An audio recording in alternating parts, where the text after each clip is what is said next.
Hi there, my name is Ellery Studney, and I'm doing my database tutorial on Artcyclopedia. Alright, to get started, to access the database, you can either go through the Wayne State Libraries in their in the database search. You can also go directly to the database online at www.artencyclopedia.com. From what I can tell, there is no restriction on subscription. Anyone can access this database via the internet. Artcyclopedia is a database that allows you to search for information on a particular artist, a particular work of art. It also provides you access to articles involving art and pieces of art. There are a couple of different ways in which you can search. You can search by the artist's name. You can search by either their first name or last name. You can search by a particular artwork. You can also search by a name or location. So you can search for particular museums and pieces of art that would be located in those museums. You can also browse for artists as well as particular art movements. You can search by name, medium, so if they work in watercolor or if they work in oil, sculpture. You can also work by subject matter, the nationality of the artist, and gender. There are also links to particular articles concerning the art world. Alright, so let's say you want to search by a particular artist, but you're not sure of their full name. You know that the first name is John, so let's type in John and hit artist by name. And this will bring you to all of the available artists that are linked on this site with the first name of John. You can see that there are quite a few. Now, if you notice that the first and last name have a hyperlink, if you click on this hyperlink, it will take you to the site concerning that artist. And this will provide you information about the artist, also where to find their work, so you can see where the paintings are being shown in galleries worldwide. It'll also show you where they're being sold. You can, doesn't look like there's any pictures here, but usually there'll be links to some of his work so you can see those. Also, where there are articles pertaining to this artist, there are links there. Alright, also you can see here that there are some search tips up on the top of the page. These are just to help you as you're making your searches and gives you some idea of the syntax of the database. If there's a single matching page, so if there's only one artist with the name John, highly unlikely, but if it were, they would take you directly to that artist page. Also, it's not sensitive to upper or lowercase or accents. However, the search engine does not support wildcards such as the question mark or asterisk to use the truncate, so it won't recognize those. Additionally, it will show you here the nationality as well as the birth and death date of the artist. So if you're trying to narrow down some more information on the artist, you can use this as a tool. Now, there are some limitations to this kind of search. You really do have to have at least some idea of the name of the artist. You can't get around the not being able to use the truncation wildcard. So if let's say I know that it starts with J-O, but I'm not sure if it's John or Johann, I can't simply just search by J-O because it will pull up artists with the first name J-O. However, you are able to make some, if you're not entirely sure of how to spell something, it will look for close approximations. So say I type in Picasso, but I spell Picasso wrong, it'll still pull up Picasso's page because it recognizes that name. And it provides you with Picasso's page. So, going back, let's say you're looking for a particular piece of art. You're not sure who the painter was, or you're looking for the history of that painting or where you can find it. You can search by the full name, or you can search by words that are actually in the title. So I know that flowers is in the title of this particular painting I'm looking for. And this will pull up all of the works of art with the word flowers in the title. As you can see, it'll provide you with the artist and the title and where it is being shown. If you click on the link for the artist, it'll take you to the artist page. If you click on the link for the title, it'll show you a picture of the artwork. It's loading up right now. You can also see up here at the top there are more tips on the syntax. So this is a picture of John Bruegel the Younger's artwork, A Basket of Flowers. Going back, again, you can see that there are tips here at the top of to give you more idea on the syntax.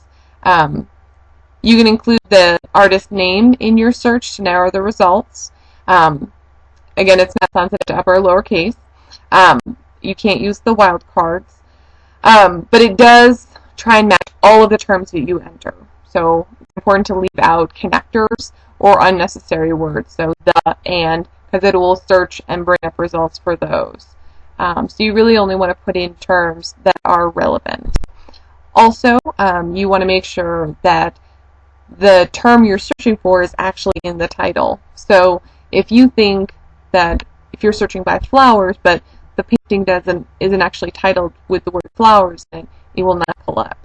In some cases, the artworks are listed in the language of the website where they find a copy of the image or the native language of the artist. So that's important to keep in mind. Okay, so let's say you know the artist and the name of the painting, but you would like to see where some information about the museum where it's being held. You can search by the name of the actual museum. You can also search by the city and country where it might be located. Maybe you want to know about just museums that are in your area. I grew up in Boston, so I'm going to search for art museums in Boston. This will pull up the name of the museum as well as the location. So you can see here all of the museums that are either in Boston or who have Boston in the name. So the Nagoya Boston Museum of Fine Arts is in Nagoya, Japan.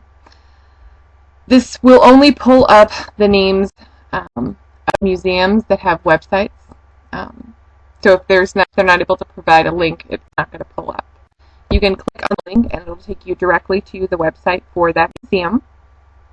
So the Museum of Fine Arts is a great art museum in downtown Boston. So you can get information there. Also, again, here at the top, there are the search tips.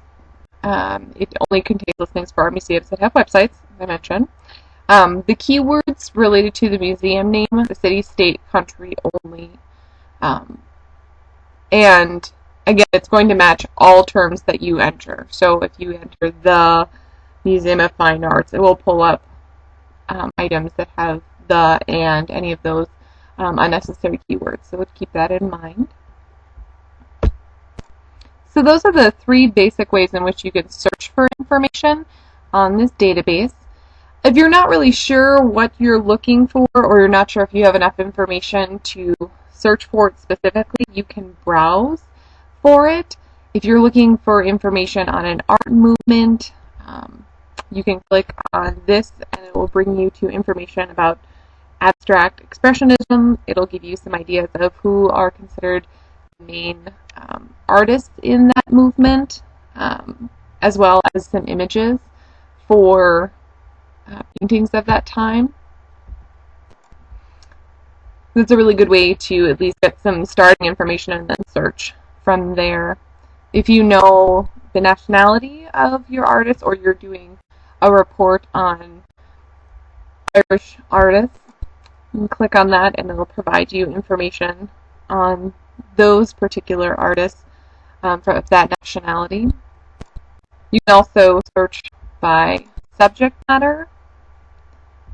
It'll provide you with subject matter for particular pieces of art, and it'll provide you with artists as well as images for that particular subject matter.